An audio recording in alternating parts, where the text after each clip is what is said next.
I'm Jeremy. Today's day 156 of reading. Today we're reading Harry Potter and the Prisoner of Azkaban.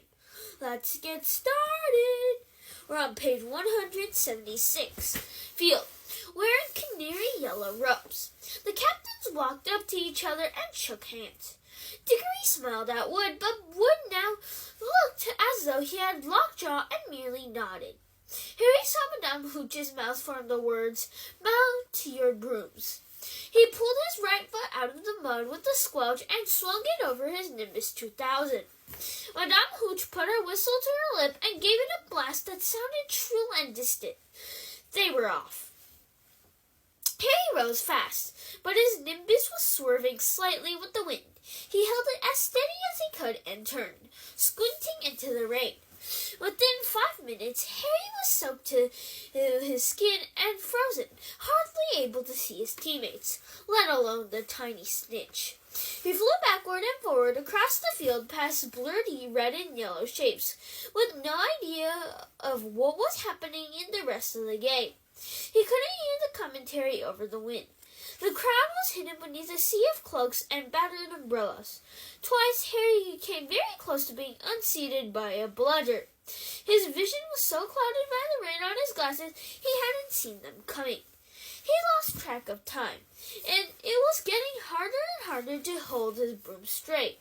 The sky was getting darker, as though night had decided to come early. Twice Harry nearly hit another player, without knowing whether it was a teammate or opponent. Everyone was now so wet, and the rain so thick, he could hardly tell them apart. With the first flash of lightning came the sound of Madame Hooch's whistle. Harry could just see the outline of Wood through the thick rain, gesturing him to the ground. The whole team splashed down into the mud. "I called for timeout!" Wood roared at his team. "Come on, under here!"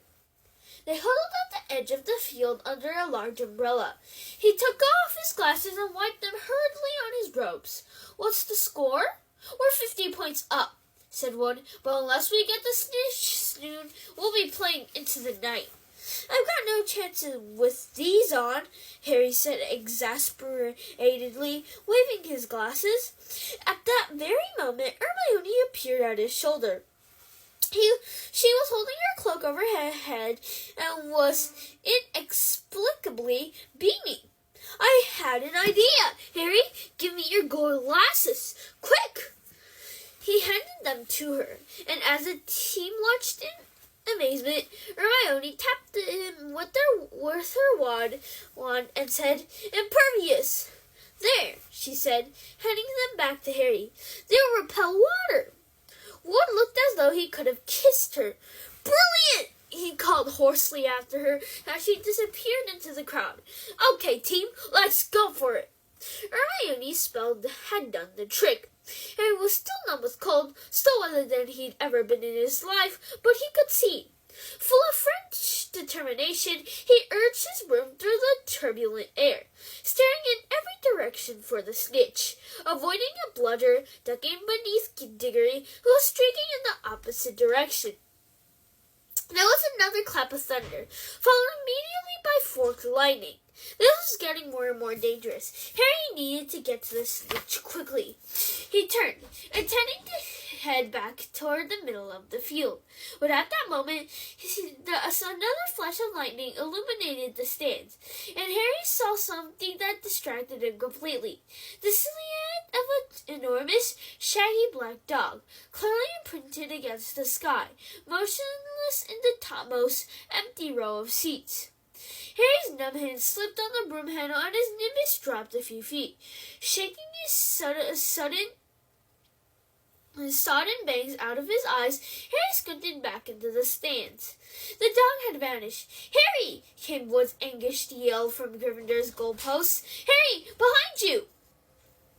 Harry looked wildly around. Cedric Diggory was pelting up the field, and a tiny speck of gold was shimmering in the rain-filled air between them. With a jolt of panic, Harry threw himself flat to the broom handle and zoomed toward the snitch. "Come on!" he growled at his Nimbus as the rain whipped his face. "Faster!" But something odd was happening. An eerie silence was falling across the stadium. The wind, though as strong as ever, was forgetting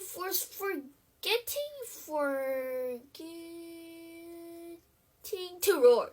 It was as though someone had turned off the sound, as though Harry had gone suddenly deaf.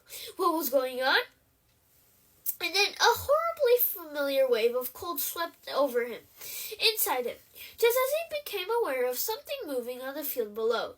Before he had time to think, Harry had taken his eyes off the snitch and looked down. At least 100 Dementors, their hidden faces pointing up at him, were standing beneath him.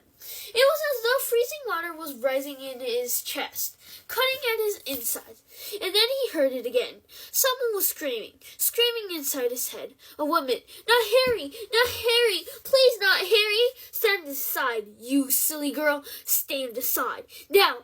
Not Harry! Please no! Take me! Kill me instead!"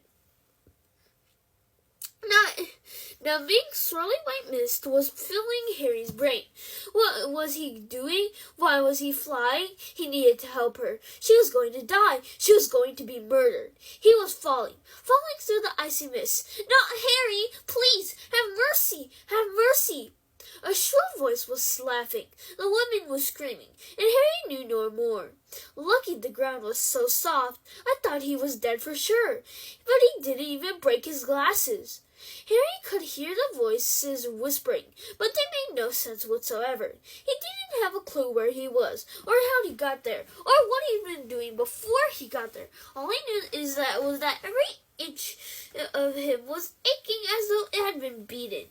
That was the scariest thing I've ever seen in my life. The scariest thing. Hooded black figures, cold, screaming. Harry's eyes snapped open. He was lying in the hospital wing. The Gryffindor Quidditch team, spattered with mud from head to foot, was gathered around his bed. Ron and Hermione were also there, looking as though they'd just climbed out of a swimming pool. "Harry," said Fred, who looked extremely white underneath the mud. "How are you feeling?" It was as though Harry's memory was on fast forward. The lightning, the Grim, the snitch, and the Dementors. "What happened?" he said, sitting up so suddenly they all gasped. "You fell off," said Fred. "Must have been, 50 feet? We thought you died," said Alicia, who was shaking. Hermione made a small, squeaky noise. Her eyes were extremely bloodshot. "But the match," said Harry. "What happened? Are we doing a replay?" No one said anything. The horrible truth sank into Harry like a stone. "We didn't lose?"